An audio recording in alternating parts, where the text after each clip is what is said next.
بخت نصر بادشاہ ابتدا میں نہایت نیک بخت و صالح تھا۔ حضرت زکریہ علیہ السلام اور حضرت یحییٰ علیہ السلام کی نہایت اطاعت کرتا تھا۔ اتفاقاً اس نے ایک عورت سے نکاح کیا جس کے ہمراہ ایک لڑکی نہایت حسین و جمیلہ پہلے شوہر سے تھی۔ جب وہ لڑکی سن بلوغ کو پہنچی تو بادشاہ اس کی بہار حسن دیکھ کر فرفتہ و دیوانہ ہو گیا۔ اس کی ماں کو پیغام دیا تو وہ بہت خوش ہوئی، مگر دل میں اندیشہ کیا کہ بادشاہ پیغمبروں کا مطیع و فرمان ہے اور نکاح اللہ کے پیغمبروں کی شرعیت کے خلاف ہے، وہ کیوں اس کام کی اجازت دیں گے؟ اس لیے بادشاہ سے کہا کہ تم اس کا مہر ادا نہ کر سکو گے۔ اس نے دریافت کیا کہ کتنا مہر ہے؟ جو کچھ کہو میں دوں گا۔ عورت نے کہا اس کا مہر تمہارے دونوں پیغمبروں کا سر ہے، اگر تم یہ مہر ادا کر سکو تو لڑکی حاضر ہے، ورنہ اس کا نام مت لو۔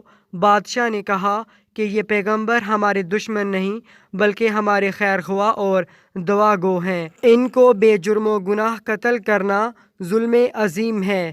اس کے سوا کچھ مانگو، جو مہر کہو مجھے منظور ہے۔ اس نے کہا اس کے سوا کوئی مہر نہیں ہے۔ بادشاہ نے ہوائے نفسانی سے مغلوب ہو کر فوج کو حکم دیا کہ دونوں یعنی حضرت زکریہ علیہ السلام اور حضرت یحییٰ علیہ السلام کا سر کاٹ لاؤ۔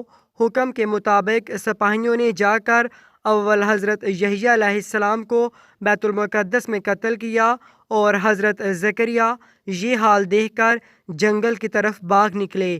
فوج پیچھے ہوئی اور شیطان نے ان کی رہنمائی کی۔ جب سپاہیوں نے آ دبایا اور گھیر لیا تو حضرت زکریہ علیہ السلام نے ایک درخت سے التجا کی کہ مجھ کو اس وقت پناہ دے۔ وہ درخت پھٹ گیا اور وہ اس کے اندر سما گئے۔ وہ پھر بند ہو گئے لیکن قدرے کپڑا باہر رہ گیا۔ فوج متحیر ہوئی کہ کہاں غائب ہو گئے۔ شیطان نے نشان دیا کہ اس درخت کے اندر ہیں اور یہ کپڑا ان کے موجود ہونے کی علامت ہے۔ پھر شیطان نے آرا کی ترکیب بتائی، درخت چیرا گیا۔ جب نوبت آرا کے سر تک پہنچی تو حضرت زکریہ علیہ السلام نے سسکی بری۔ حکم الہی نازل ہوا، اگر اف کرو گے تو پیغمبری سے خارج کر دیے جاؤ گے۔ تم نے غیر سے کیوں مدد مانگی؟ اگر ہم سے التجا کرتے تو کیا ہم پناہ نہیں دے سکتے تھے؟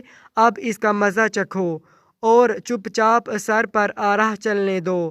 غرضیہ سر سے پاؤں تک جسم چیرا گیا۔ حضرت زکریہ نے دم نہ بھرا۔ جب دونوں پیغمبر اس بے دردی سے قتل ہوئے تو غضب الہی نازل ہوا۔